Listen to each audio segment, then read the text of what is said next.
예, 여러분 안녕하십니까? 지난 시간에 이어서 투자협정, 내국민 대우부터 계속 공부하도록 하겠습니다.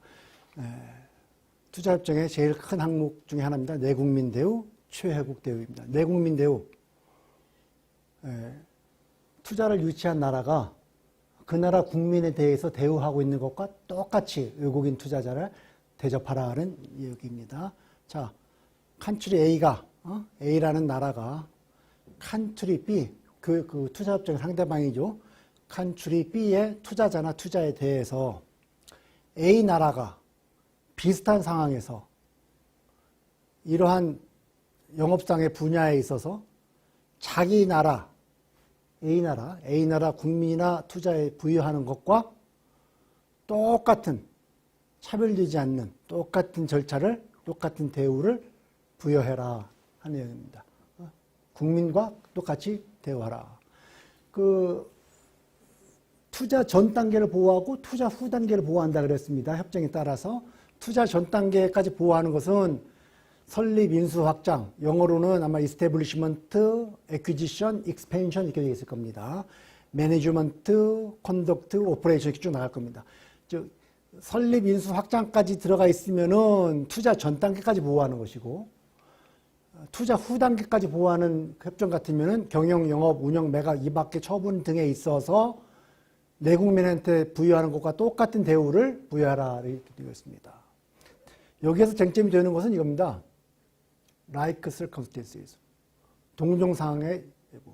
대개 분쟁을 제기하는 투자자는 이러이러한 분야에 있어서 제가 그 내국민하고 똑같이 대접을 못 받았습니다. 억울하게 대접을 받았습니다.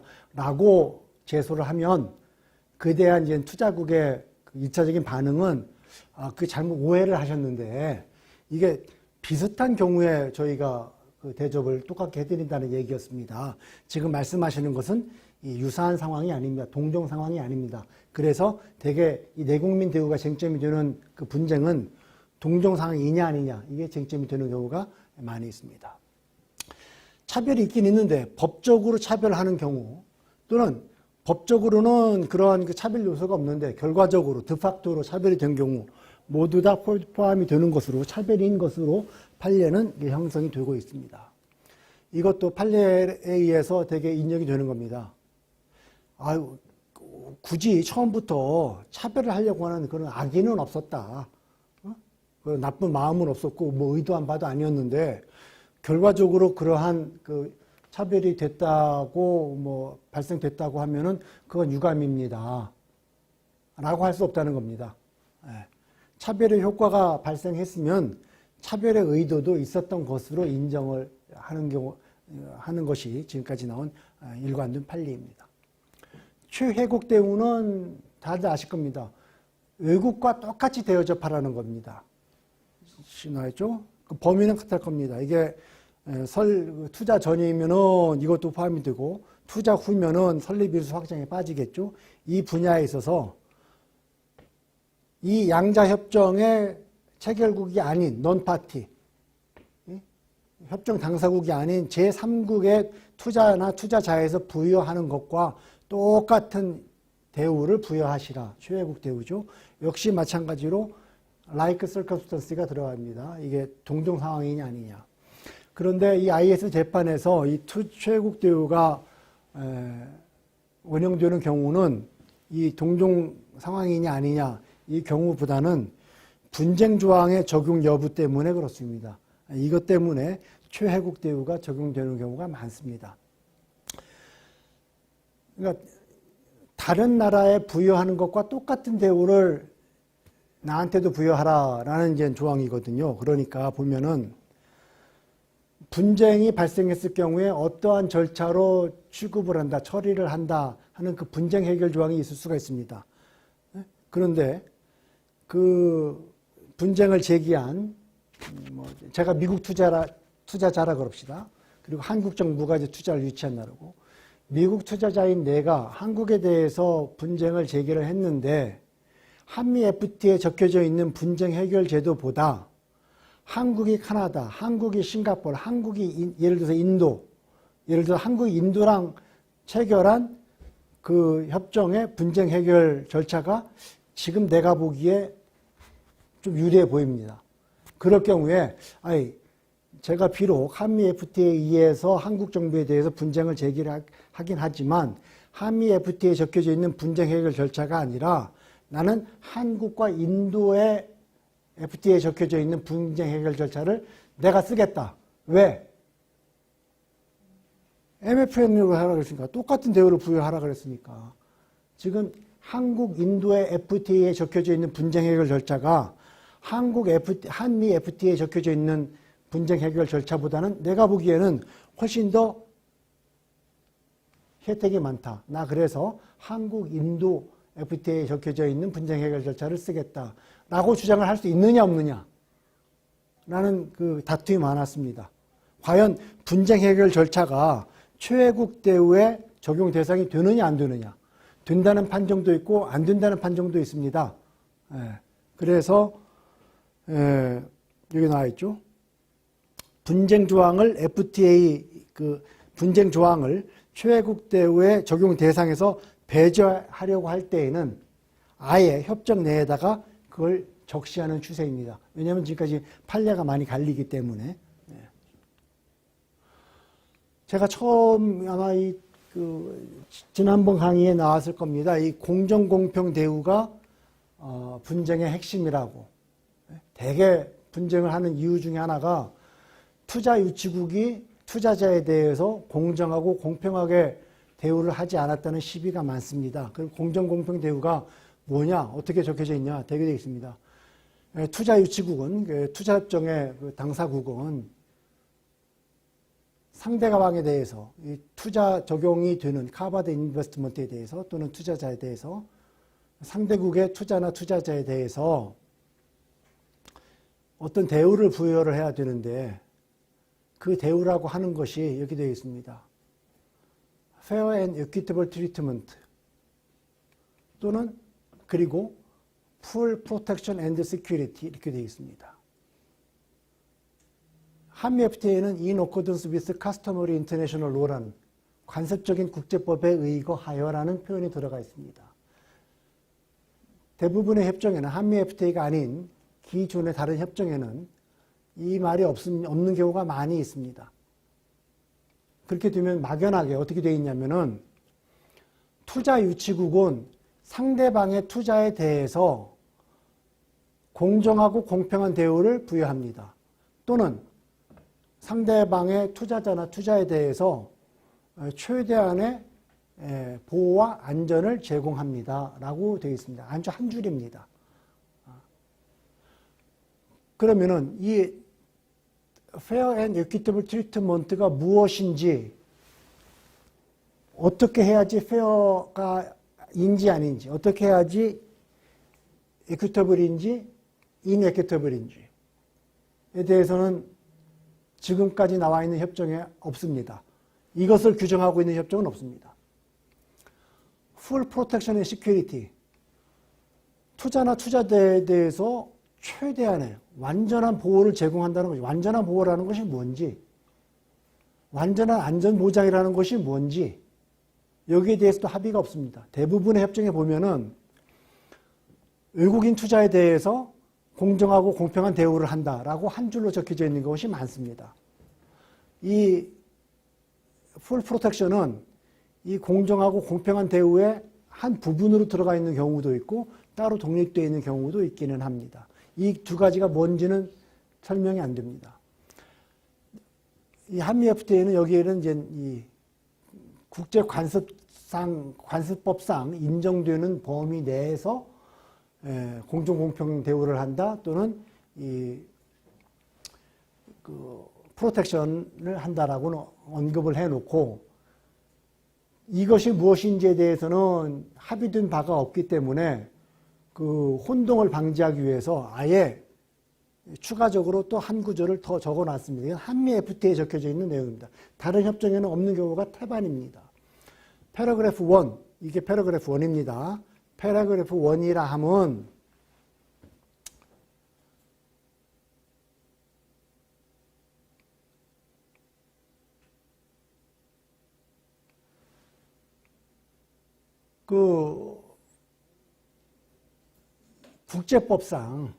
국제법상 인정되는 최소한의 범위입니다. 외국인에 대해서 최소 기준의 보호를 의미한다. 여기서 말하는 공정공평 대우 또는 뭐 완전한 보장이라고 함은 전통적인 국제관습법이 미니멈 스탠다드입니다. 외국인에 대해서 부여하는 미니멈 스탠다드를 말한다. 라고 아예 그 범위를 굉장히 확 좁혀놨습니다. 그러니까 이 한미 FTA의 카버드 인베스트먼트, 한미 FTA가 적용되는 인베스트먼트에 적용되는 이 스트리트먼트라고 하는 것은 미니멈 스탠다드다. 가장 최소한의 범위다.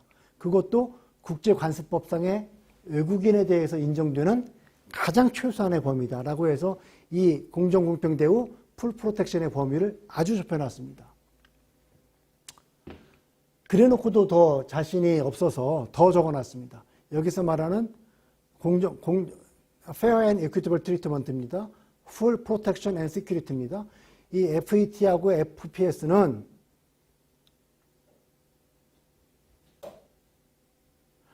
국제관습법에서 인정하는 최소 수준, 그것을 넘어가지 않는다. 그리고 또 실질적인 권리를 추가적인 국제관습법에서 인정되는 최소한의 범위, 그 범위 말고 그 범위를 넘어서는 추가적인 실질적인 권리를 창설하지 않는다라고 못 박아놨습니다. 그래놓고도 더 부족해서 FET라고 함은 무엇을 포함한다고 되어 있죠? Denial of Justice. 그러니까 그 사법정의를 부인하지 않을 의무를 포함을 한다 되어 있습니다. 여기 나와 있죠. In accordance with the principle of due process embodied in the principal legal systems of the world. 한국의 제도가 아니라 미국의 제도가 아니라 전 세계의 리걸 시스템, 그것도 예를 들 수 있는 게 아주 열악하거나 아주 최고로 발달되어 있는 것이 아니라 전 세계에 보편적으로 인정되는, 원칙적으로 인정되는 그러한 수준의 리걸 시스템에 구현되어 있는 그러한 원칙에 의거해서 사법제도를 제공해야 된다. 그러한 원칙의 입장에서 사법제도를 제공하지 않을 의무를 부담한다. 그러니까 국제적으로 널리 인정되는 사법제도를, 사법상의 보호를 제공하라. 이렇게 되어 있습니다. FPS라고 하면 또 안심이 안 돼서 아예 더 명시를 해놨습니다. FPS라고 하면 다른 게 아니라 폴리스 프로텍션을 말한다. 그것도 국제관습법에 의해서 인정되는, 국제관습법이라고는 따로 적혀져 있는 게 없습니다. 관습법입니다. 사람들이 막연하게 상식적으로 그 정도는 뭐 관습상 국제적으로 인정되는 수준이겠지 하는 수준입니다. 국제관습법이라고 해서 따로 그 성문으로 되어 있는 게 없습니다. 그러니까 보편적으로 인정되는 수준의 경찰 보호를 말한다. 풀 프로텍션이란 그 사람이 아무런 걱정 없이 팔다리 피고 잠잘 때 문도 안 잠그고 자고 문 활짝활짝 열어놓고 지갑을 아무데다가 펼쳐놓고 돌아다녀도 그 지갑이 잊어먹지 않을 수준으로 보호하는 그게 아니라 미니멈 수준, 국제관습법상 인정되는 경찰보호, 신체적인 안전입니다. 신체적인 안전보호를 말한다라고 또 해놨습니다. 그래놓고도 안심이 안 돼서 기타 다른 국제협정 또는 기타 다른 조항의 의무 위반, 그것은 공정공평의 의무 위반이 아니다. 한미 FTA의 기타 다른 조항의 의무 위반이 있으면 그 조항을 관장하는 분쟁 해결 절차를 가시고, 또 한미 FTA가 아닌 다른 국제협정, 별도의 국제협정의 의무 위반을 했으면은 그 협정에 마련되어 있는 분쟁 해결 절차를 쓰시라 이 말이죠. 왜냐? 공정공평 위반이 아니니까. 그래서 이 한미 FTA는 공정공평 대우의 범위를 굉장히 좁혀놨습니다. 이름 자체가 최소 기준입니다. ISD 국제재판에서 이 공정공평 대우 위반이냐 아니냐가 제일 많습니다. 무엇이 공정한지 공평한지에 대해서 언급 자체도 없습니다. 따라서 판례상 지금까지 누적되어 온 판례가 대개 보면은 최소한도의 수준이다. 이 완전한 보호라고 하는 것은 신체적인 안전을 말한다. 통상 그 나라 정부가 그 나라 국민이나 외국인에게 제공하는 최소한 수준의 경찰 보호를 말한다라는 판결이 많이 왔습니다. 그것을 문장화한 것입니다. 공정공평 대우의 위반이라고 하는 것은 지금까지 판례상 인정된 것은 설명할 수 없는 자의적 대우, 굉장한 차별적 대우가 있으면 공정공평 대우 위반이라고 인정을 합니다. 사법부인이라고 하는 것은 사법제도를 인정할 적절한 사법제도 이용권을 부인한 겁니다. 재판을 걸 수 있는 권리 또는 그 재판이 있는데 그 재판 절차가 아주 부실해요. 그리고 재판 절차가 아주 차별적이에요. 그런 것을 보고 사법부인이라고 합니다. 여기 나와 있죠, 이거 사법부인. 그 사법부인이 있으면은 그것도 공정공평대우 위반이라고 인정합니다. 적법한 절차, 법에 되어 있는 적법한 절차 위반이 있을 경우에 대개 공정공평대우 위반이라고 인정을 합니다. 사법접근적 부인 여기 되어 있죠. 법원의 판단을 거부한 거. 아주 판단을 접순을 해놓고 10년, 20년 판정을 안 하는 거. 재판관이 사실상 사법부가 독립이 안 돼 있어서 억울한 조치를 시행한 행정부의 종속이 되어 있는 그거 전부 다 사법부인으로 보입니다. 판정을 했는데 판정을 이행을 안 해요. 국내 법원에서 판정을 했는데 그 투자자가 국내 법원에 투자를 유치한 나라의 국내 법원에 재판을 걸어서 재판에 이겼는데 이행을 안 합니다. 그거 사법부인으로 되게 인정을 합니다. 판사가 부패했어요. 판사가 돈 받고 판정을 했습니다. 그거 사법부인이라고 다 인정을 합니다. 신의축 위반, 굿페이스죠. 그냥 통상적인 인간관계, 통상적인 기관 간의 관계, 통상적인 생활관계에서 인정되는 굿페이스, 신의 성취를 위반을 해버렸어요. 아주 악의적으로 했어요. 배드페이스가 있어요. 그럴 경우에는 인정을 합니다.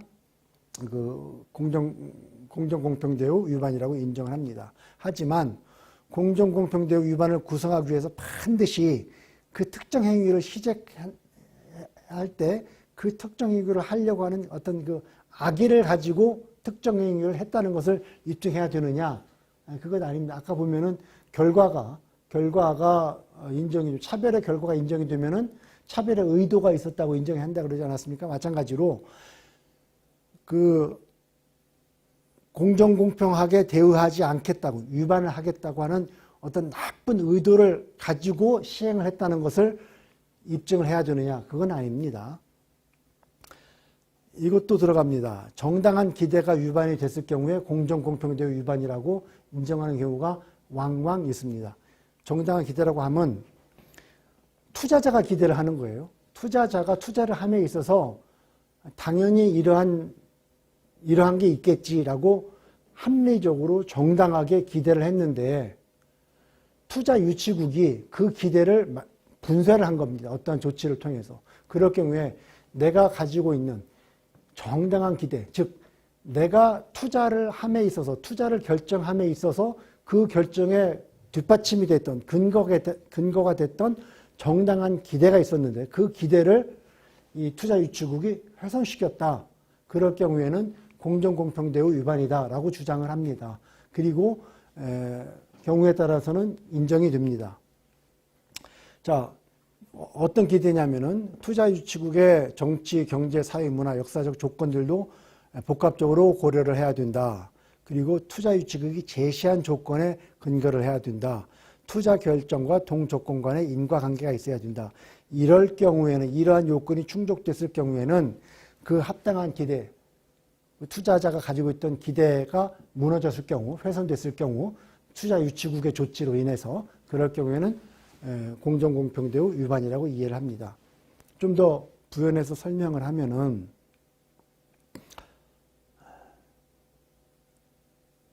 투자자가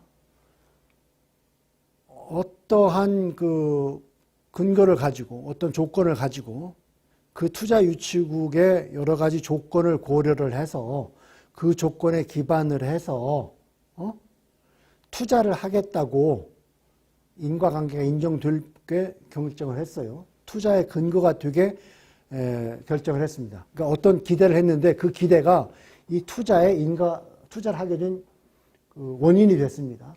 그 정도로 어떤 인과관계가 있어야 되고 그런 기대를 했어야 되고 그 다음에 막연히 이 사람이 투자자가 투자 유치국이 아무 말도 안 했는데 투자 유치국이 이렇게 할 거야 라는 그런 막연한 기대가 아니에요.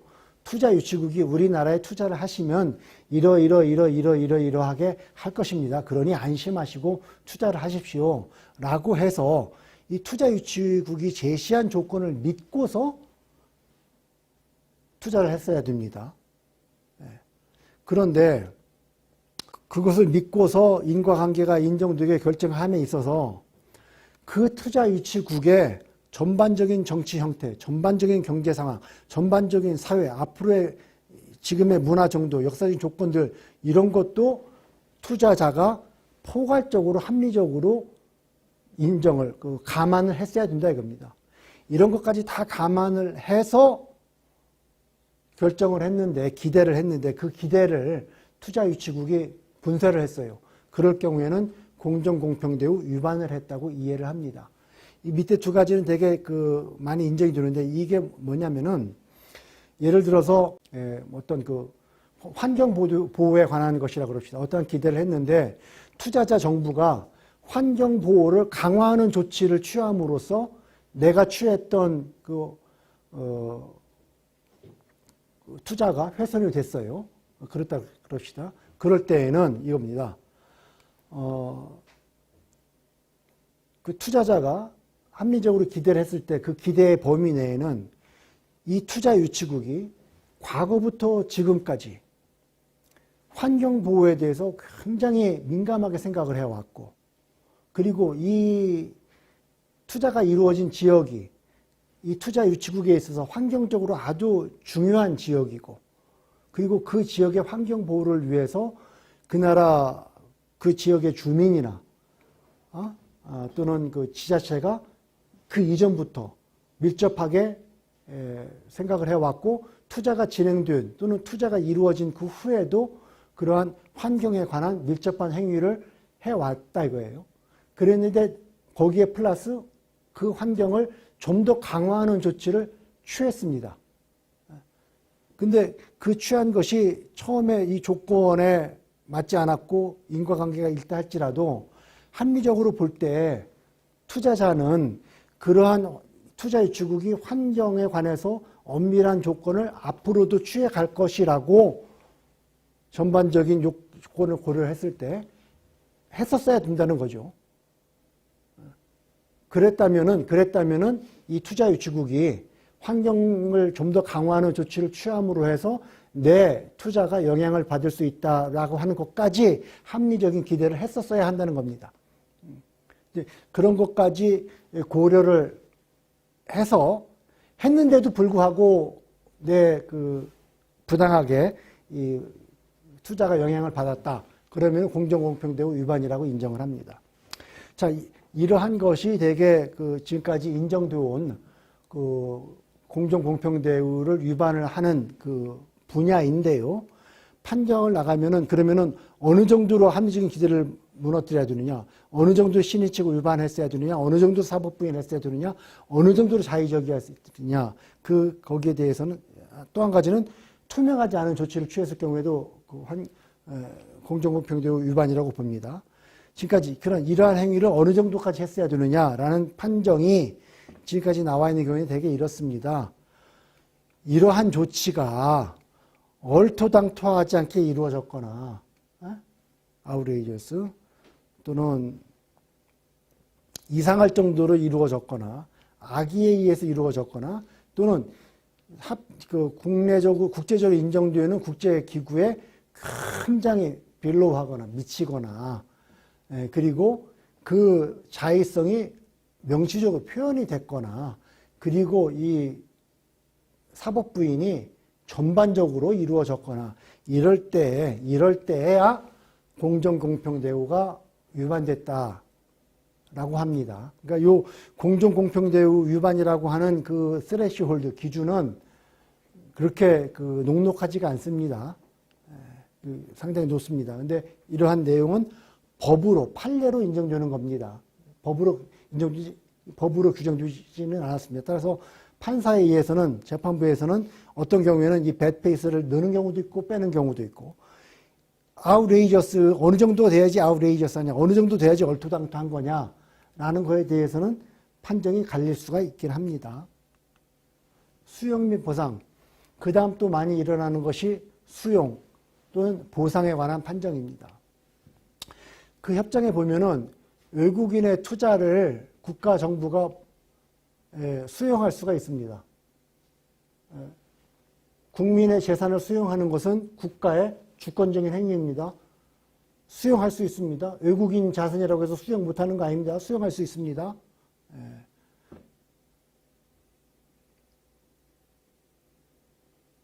다만 뭐라고 써내냐면은 자 수용을 할 수 있습니다. 외국인 투자자라도 직접적으로 수용할 수도 있고 간접적으로도 수용을 할 수 있습니다.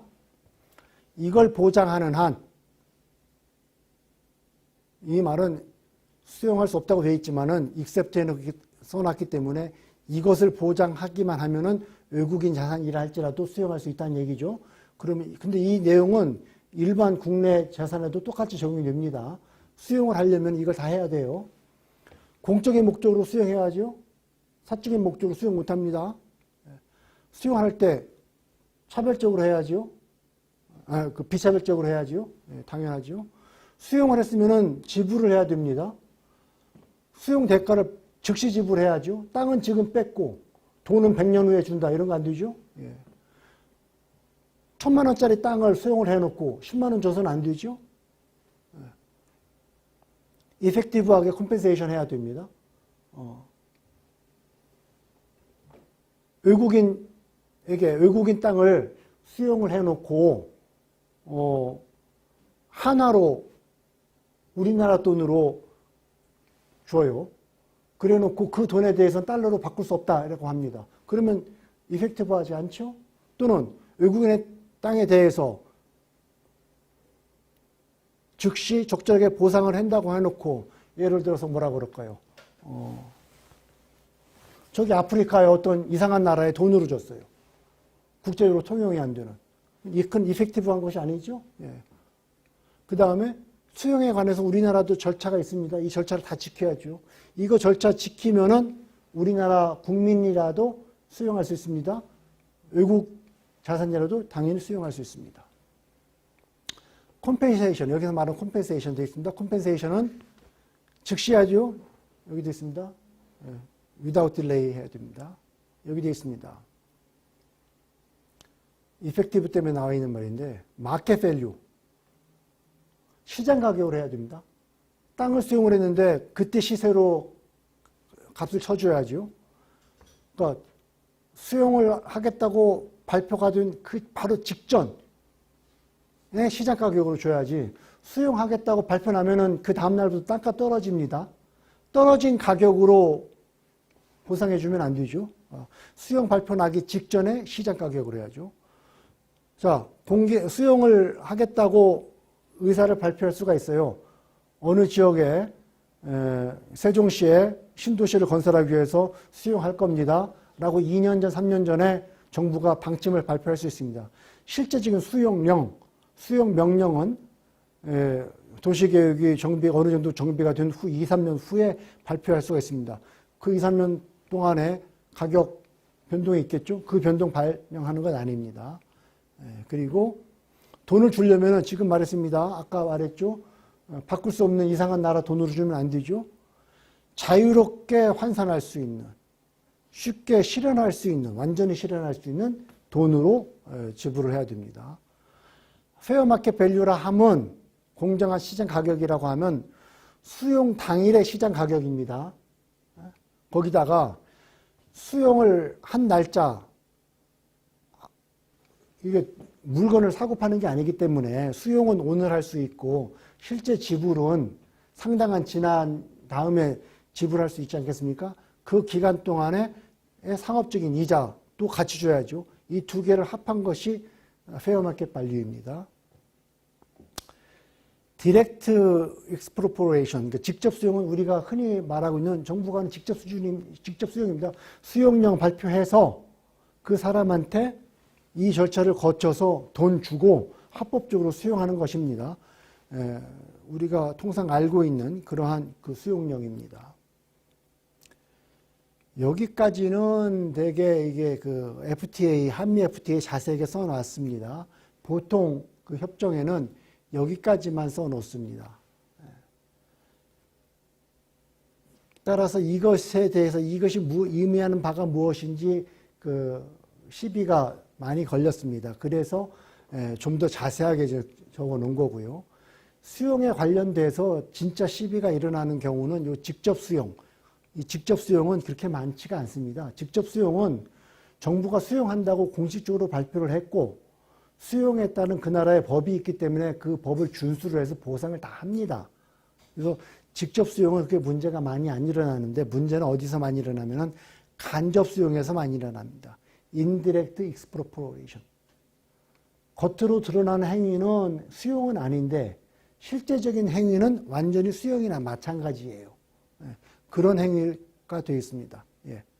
즉 수용이라고 하는 것은 법적인 소유권을 뺏기는 거거든요. 이전하는 거거든요. 내 땅을 다른 사람 정부에다 주는 거거든요. 그러니까 소유권의 이전이 일어나야 됩니다.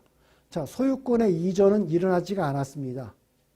정부가 노골적으로 탈취한 것도 아닙니다. 그래서 소유권의 이전은 일어나지 않았습니다. 명시적으로는, 명목적으로는 여전히 내 땅입니다. 그런데 내 땅을 쓸 수가 없어요. 사실상 뺏긴 거나 마찬가지입니다. 그래서 이 인디렉트 익스프로포레이션, 이 간접 수용이 일어났는지 아닌지에 대해서는 명시적인 규정은 없고 모든 판례에서 그 사건별로 그 사건에 해당되는 그 사실관계를 조사를 해서 결정을 해왔습니다. 그리고 모든 관련되는 여러 요소를 다 고려를 했습니다. 정부 행위의 경제적인 효과를 봤습니다. 왜냐하면 정부 행위 자체는 수용이라고, 정부 행위 자체가 수용이면 직접 수용이죠. 정부 행위 자체는 수용이라고 말 안 합니다. 이 수용을 당한 사실상 자기 땅을 뺏긴 거나 마찬가지인 이 외국인 투자자가 정부에 대해서 항의를 하면은 아이고 죄송합니다. 착각하셨는데요. 우리가 수용한 거 아닙니다. 우리는 수용할 의사도 아무것도 없습니다. 라고 발뺌을 합니다. 행위 자체로는 수용이 아닙니다. 간접 수용이겠죠. 그러니까 그 결과 때문에 일어나는 거기 때문에 그래서 그 정부 행위 자체를 보는 게 아니라 행위 자체의 경제적인 파급력을 봐서 간접 수용 여부를 판단을 합니다. 그리고 역시 정부 행위의 그 성격, 정부 행위가 겉으로는 수용을 하지 않는다고 뭐 수용과는 무관한 행위를 한다고 했는데 그 실질적인 성격이 외국인 투자자의 소유권을 뺏는 것인지 그것을 보는 겁니다. 손실 및 보상, 이것은 자 보시겠습니다. 다른 채약국, 타방 채약국 국민 그 투자자나 투자에 대해서 손실이 발생했을 경우에는 차별적으로, 비차별적으로 보상을 하라 이야기입니다. 근데 손실이 어떤 경우에 발생했냐면 여기서 되어 있습니다.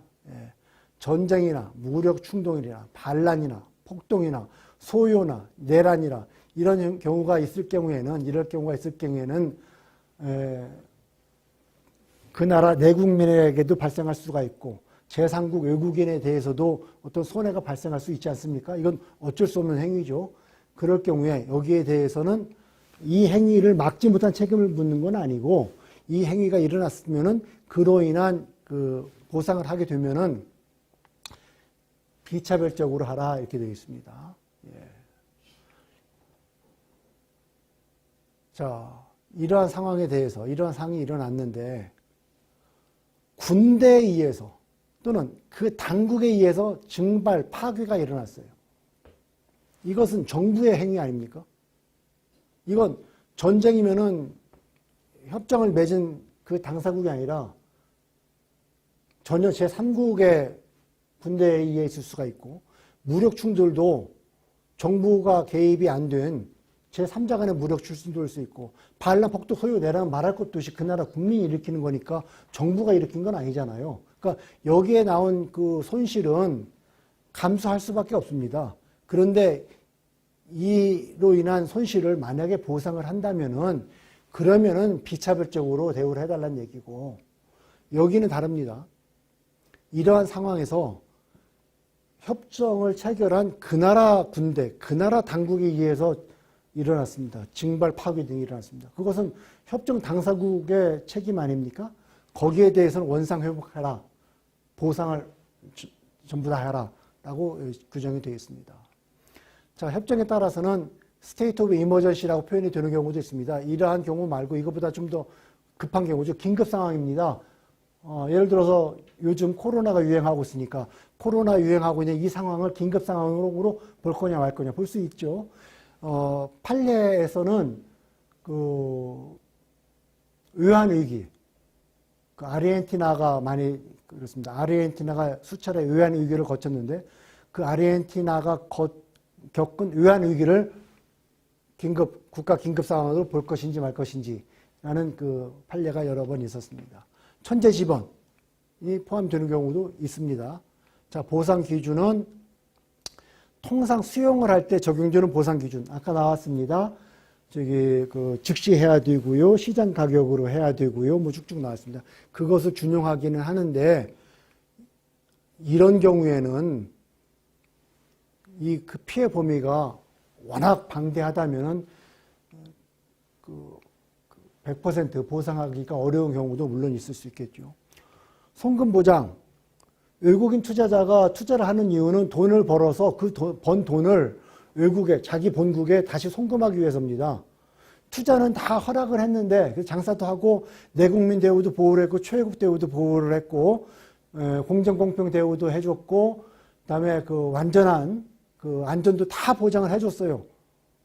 근데 딱 하나, 이 땅에서 번 돈은 외국으로 못 가져가 나갑니다. 그러면 어느 누가 투자를 하겠습니까? 그러니까 이 송금 보장, 투자 유치국 내에서 번 돈을 밖으로 보낼 수 있는 권리를 보장해 준다는 말이 어느 양자협정이나 다 들어가 있습니다. 그 양자협정에는 되어 있습니다. 여기에서 번 돈은 자유롭게 즉시 그리고 자유롭게 사용할 수 있는 외환으로,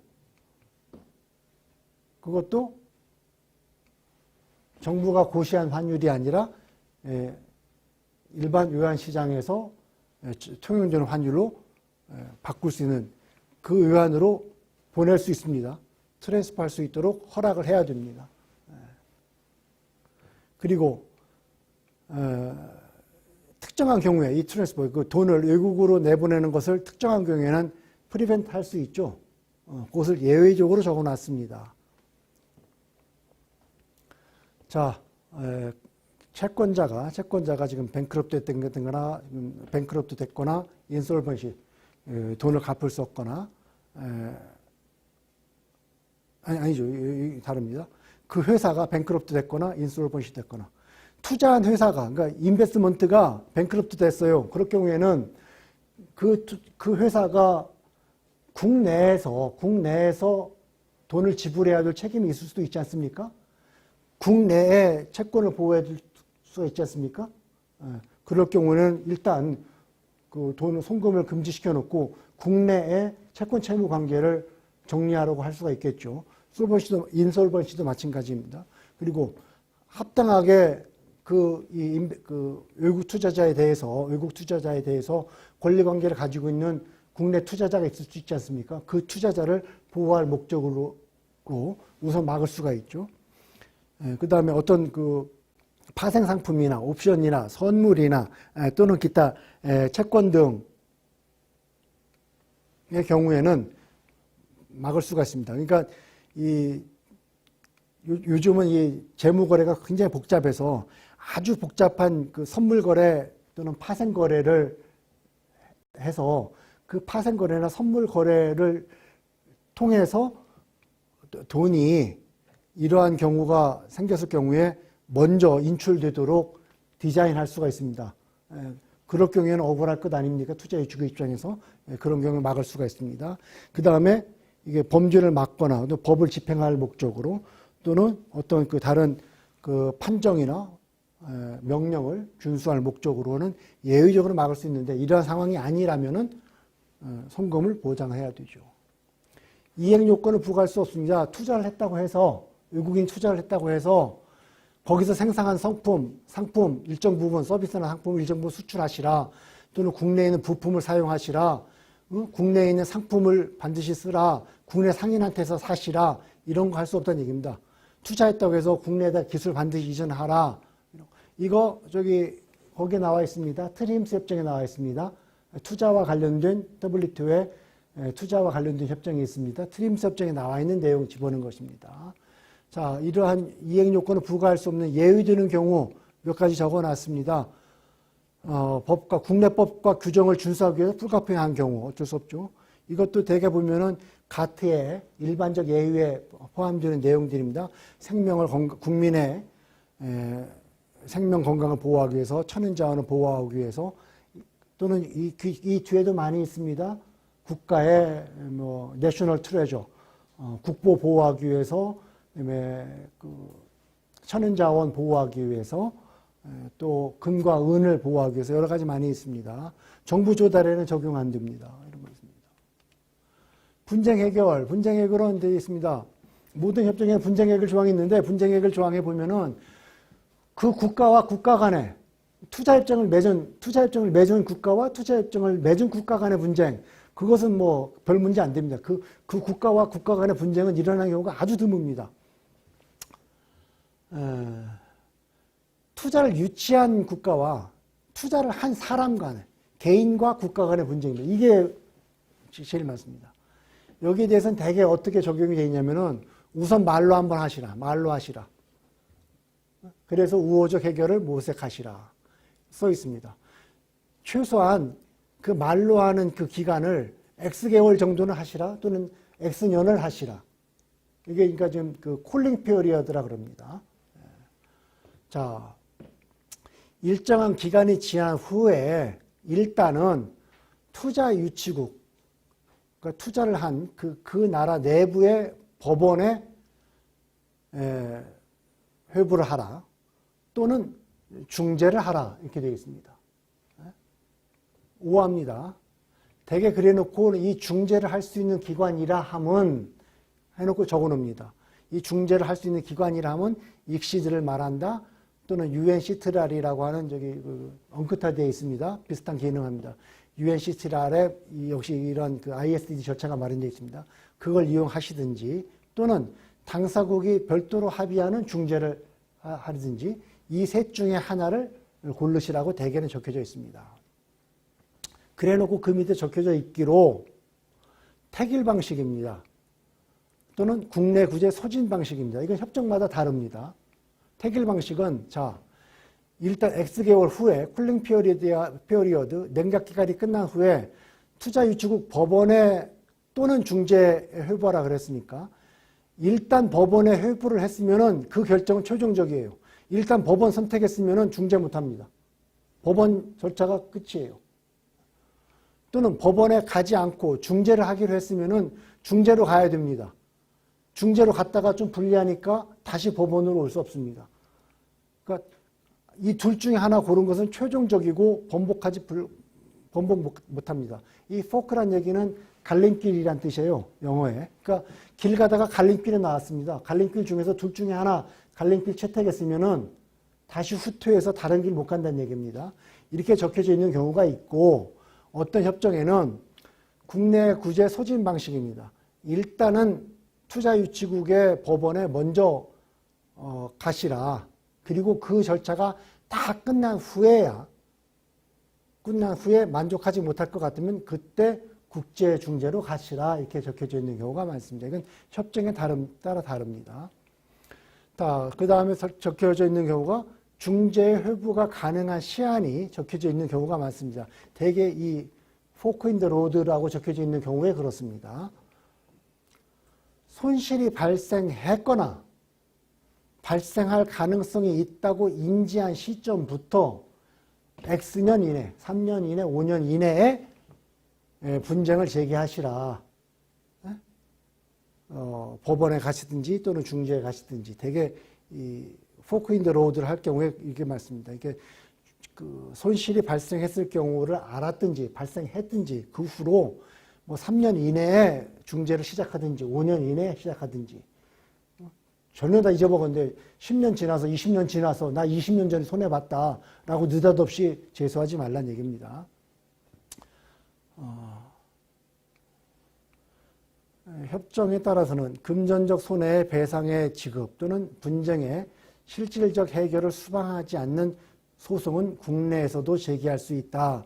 그러니까 중재에 갔더라도 이런 것에 해당되면 국내 소송이 제기가 가능하다라고 적혀져 있는 협정도 있습니다. 많지는 않습니다. 왜냐면 요거 맛을 왜 써놨냐면은 이 fork in the road 회피를 위한 국내 제소가 빈발했다 그랬습니다. fork in the road는 한 번 선택을 하면은 다시는 선택을 못한다 그러지 않았습니까? 그렇기 때문에 국제 중재를 회부를 해놓고 국내에다가 별도의 이 fork in the road 이 투자자 보호에 해당 이게 국제 중재에 제기했던 분쟁과 성격을 약간 달리한 분쟁을 국내 분쟁에다가 제기하는 경우가 왕왕 있습니다. 또는 국내 분쟁에다가 먼저 제기를 했는데 협정상에는 둘 중에 하나 선택했으면 다른 거 못한다고 되어 있기 때문에 국내 분쟁에다가 먼저 제소를 했는데 이게 진행이 잘 안 돼요. 그럴 경우는 이제 국제 분쟁을 하고는 싶은데 둘 중에 하나 선택하면은 그 결정이 최종적으로 했기 때문에 국제 중재를 갈 수가 없습니다. 그럴 경우에 분쟁 동일성, 분쟁을 국제 분쟁에다 제소를 합니다. 그래 놓으면은 투자 유치국이 당연히 그 분쟁 이미 국내 분쟁에서 하고 있는 거 아니냐. 둘 중에 지금 최종적으로 했는데 너 그 기간 지났다 fork in the road다라고 이제 그 투자 유치국에서 반박을 하면은 저기 잘못 이해를 하셨는데요. 우리가 지금 국제 중재에 제기하는 분쟁은 우리가 그 이전에 국내 법원에 제기했던 분쟁이랑 약간 다릅니다. 동일하지가 않습니다. 별도의 분쟁이다라고 시비를 합니다. 그러면은 국제 분쟁 일시제나 UNCTRAL이나 이 국제 중재에서 뭘 두고 심리가 일어나냐면은 투자 유치국하고 투자자 간에 과연 투자자가 그 익시디에 제기한 그 분쟁하고 투자자가 그 이전에 국내 재판부에 제기한 분쟁하고 그 두 분쟁이 동일하냐 안 하냐라는 걸 가지고 시비를 하는 경우가 많이 있습니다. 그래서 어떤 협정에는 아예 이러이러한 해당하는 거는 국내 소송이 제기한다든지라고 언급하는 경우도 있고 반대로 이것을 더 엄격하게 해서 한번 그 국내 절차를 지나갔으면은 한둘이 두 쪽이나도 국제 중재 못한다고 더 엄격하게 설명하기도 합니다. 이 외교적 보호권 사용 금지하는 조건이 그 협정에는 들어가는 경우도 있고 안 들어가는 경우도 있습니다. 왜냐하면 이 문제가 그 재판에 많이 이루어진 사건 중에 하나입니다.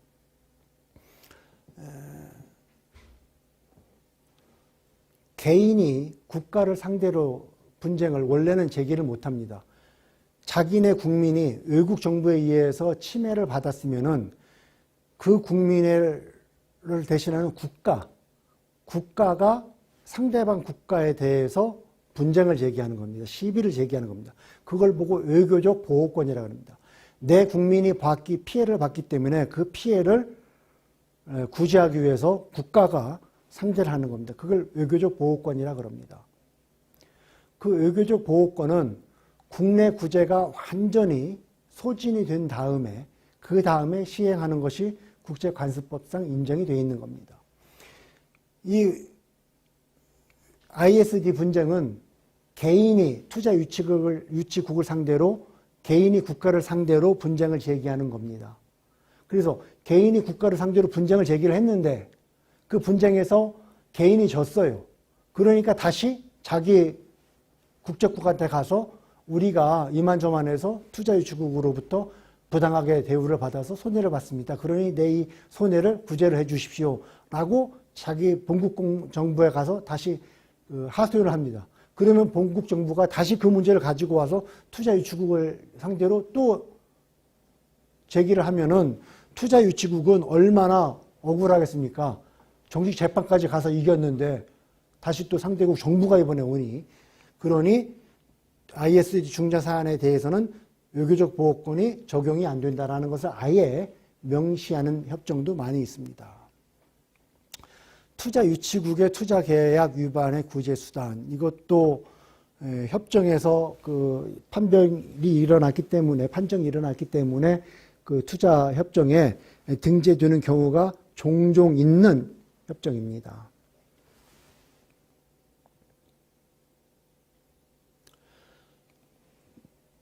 투자국 정부가 또는 정부의 공공기관이 외국 투자자와 계약을 맺을 수가 있습니다. 어떤 그 오블리게이션을 맺을 수가 있어요. 예?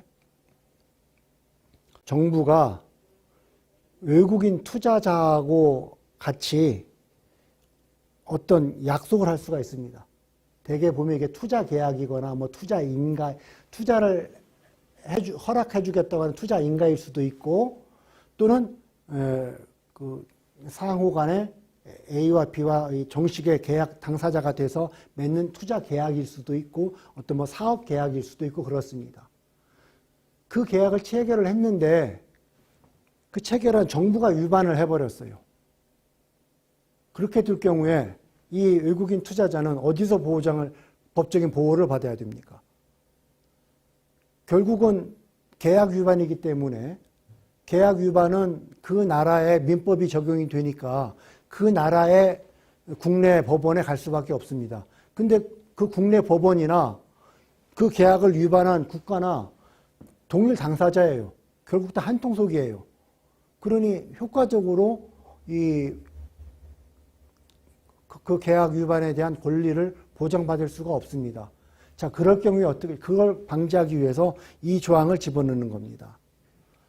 투자율을 유치한 나라는 상대국 투자자하고 투자자에게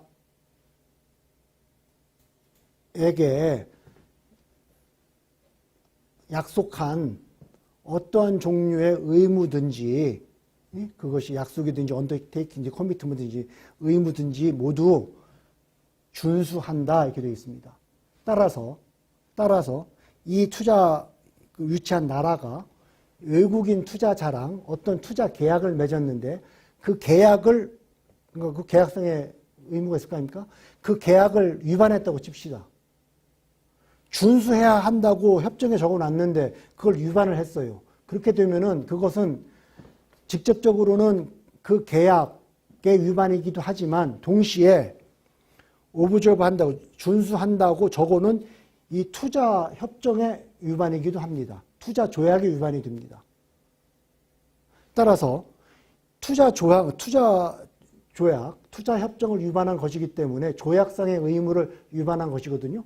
조약상의 의무를 위반하면 어떻게 됩니까? 그러면 ISD에 갈 수가 있죠. 투자자가. 그렇습니다. 그래서 이 조항을 그래서 우산조항이라고 그럽니다. 국가가 계약상의 의무를 위반을 했을 때 그 계약상의 의무 위반을 투자협정의 의무를 위반한 것으로 만들어버리는 그런 조항입니다. 그래서 분쟁 조항을 적용해서 그러면 이제 갈 수 있죠. ISD 할 수 있죠. 대개 보면은 투자협정이거나 투자인가이거나 투자계약이거나 그렇습니다. 투자협정 최약국 간에는 분쟁이 별로 안 일어납니다. 넘어가도 됩니다. 고위경영진, 투자자가 회사를 만들 경우가 많습니다. 그 고위경영진, 그 경영진의 특정 국적의 자인을 임명하도록 요구하지 못한다. 이사회 가반수를 뭐 특정 국적의 사람으로 해라. 이런 요건, 하지 못한다는 얘기입니다. 예. 대위 변제, 이거 저기 서브로게이션, 그 보험에서 많이 나오는 건데요. 해외 투자자는 통상적으로 자기 투자 위험을 회피하기 위해서 보험을 듭니다. 그렇게 되면 이제 위험이 발생했잖아요. 그러면 이 투자자는 그거 언제 투자 위치국에 가서 ISD 걸고 어쩌고 지루하게 해서 보상받습니까? 시간이 많이 걸리잖아요. 그러니까 위험이 발생하면 즉시 보험회한테 가서 보험금을 탑니다. 그래놓고 잊어버립니다. 그러면은 보험회사는 어떠냐? 보험회사는 이 투자자의 모든 권리를 다 인수를 합니다. 청구권을 인수를 해서 이 보험회사가 투자자인 것처럼 이 저기 투자 유치국을 상대로 이제 ISD를 하면 ISD를 할 수도 있고 뭐 보상 요구를 하려면 보상 요구를 할 수도 있습니다. 그럴 경우에 이 투자 유치국은 이 보험회사에 대해서 변제할 것임을 투자협정 내에 미리 규정해 놓는 조항입니다. 혜택 부인은 투자협정에 적용이 되어 있는 여러 가지 혜택을 이러한 경우에는 제공하지 않겠다라는 얘기입니다. 그것은 정상적인 경제관계가 없는 제3국 투자자, 이것은 실질적으로는 예를 들어서 한미 FTA면은 우리나라가 미국 투자자한테 대해서 혜택을 주는 것이지 미국이 아닌 아무 경제관계가 없는 제3국 투자자한테까지 한미 FTA의 혜택을 줄 필요는 없지 않습니까? 그거 안 주겠다는 얘기입니다. 자세한 내용을 밑에 읽어보시면 압니다. 그 내용은 실질적 영업 활동이 없는 페이퍼 회사, 페이퍼 컴퍼니한테도 혜택을 줄 거냐 말 거냐. 페이퍼 컴퍼니의 경우에는 혜택을 주지 않기 위해서 쓰는 경우가 많습니다. 또는 소유 통제하기 위해서 씁니다. 실질적으로 소유 통제하는 회사에 대해서만 내가 혜택을 부여하겠다. 따라서 소유 통제를 못하는 회사에 대해서까지는 혜택을 주지 않겠다라는 조항이죠. 이건 협정마다 다릅니다. 협정에서는 넣을 수도 있고 안 넣을 수도 있고 그렇습니다. 이게 투자자 정의 조항, ISD 인적 관할권 판정에 흔히 적용됩니다. 여기에 아예 명시적으로 할 수도 있고, 아예 투자자 정의 조항에서 이렇게 소유 통제하지 못하는 것은 투자자에 해당하지 않는다. 또는 정상적인 경제관계가 없는 제3국 투자자는 이 투자자에 해당하지 않는다라고 정의 파트에서 규정을 해가지고 빼버리는 경우도 있습니다. 그럴 경우에는 혜택 부인이라고 따로 집어넣을 필요도 없지요. 이 ISD 인적관할권 분야에 흔히 나옵니다.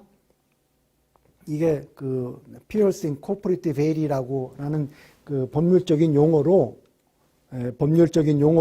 ISD 판정이 흔히 나오는데, 겉으로는 이 투자협정에 적용을 받는 회사라는 코퍼레이트라는 베일을 썼는데, 그 베일을 한꺼풀만 벗겨보면은 이 투자협정의 혜택을 받을 자격이 없는 사람이 운영하고 있는 거다. 그러니까 그 겉으로 드러난 베일만 보지 말고 그 코퍼레이트 베일을 들춰내서 실체를 봐라 하는 경우에 이런 논란이 많이 일어납니다. 여기까지가 이제 투자협정에 대해서 공부한 것입니다. 투자협정은 제가 설명을 드릴 때에도 많이 드린 것처럼 ISD 판례와 밀접하게 연관이 돼서 판례가 난 것이 다시 투자협정에 반영되는 경우가 흔하다 그랬습니다. 그 이유 중에 대표적인 것은 투자협정 자체가 아주 개괄적으로 해석의 여지가 많도록 포괄적으로 기재되어 있는 경우가 많기 때문이라 그랬습니다. 그리고 이 ISD 협정은 아주 희한하게 개인이 정부를 상대로 정부를 상대로 재판을 일으킨다 그랬습니다. 그 재판이 일어날 경우에, 그러니까 개인이 정부를 상대로 재판을 했을 경우에 어느 재판이나 거의 예외 없이 제일 먼저 시작하는 것이 이 관할권입니다. 관할권은 그 재판을 요청받은 재판부가 요청받은 그 분쟁을 재판할 권리, 심리할 권리가 있는지 없는지를 밝히는 겁니다. 뒤집어 설명하면은 개인이 국가를 상대로 재판을 걸었지 않습니까? 국가 입장에서는 국가가 취한 조치가 투자협정에 맞니 안 맞니 일일이 따질 것 없이 그걸 본안 심리라 그럽니다. 그것을 들어가서 구태여 방어할 필요도 없이 제일 첫 번째로 아니 저 개인이 이 국가를 상대로 익시드 ISD를 걸었는데요. 재판장님 미안하지만 이 재판부는 저 재판을 신청한 이 분쟁에 대해서 심리할 관할권이 아예 처음부터 없습니다. 이걸 시비하는 경우가 많습니다. 왜냐하면 이걸 시비를 해서 이 관할권을 부인해버리면은 그러면은 그 본안 심리, 그 원래 문제가 됐던 그 조치가 투자협정에 맞는지 안 맞는지 따질 필요 자체가 없지 않습니까? 그래서 요 ISD 판정에는 이 투자협정이 관련되는 거의 모든 분쟁에는 이 관할권이 아주 쟁점이 됩니다. 그래서 이 관할권이 어떤 종류가 있고 어떻게 판정되는지에 대해서는 제가 이 시간이 하지 않고 여기에 관련된 제가 적은 논문이 하나 있습니다. 링크를 시켜 놓을 테니 시간이 될 경우에 이 관할권 문제에 관한 그 논문도 같이 읽어보시기 바랍니다. 그러면은 이 ISD 협정 전반에 관한 이해를 하는데 많은 도움이 될 것이라고 생각을 합니다. 자, 이상으로 투자협정에 관한 그 해설 강의를 모두 마치도록 하겠습니다. 그동안 수고하셨습니다. 감사합니다.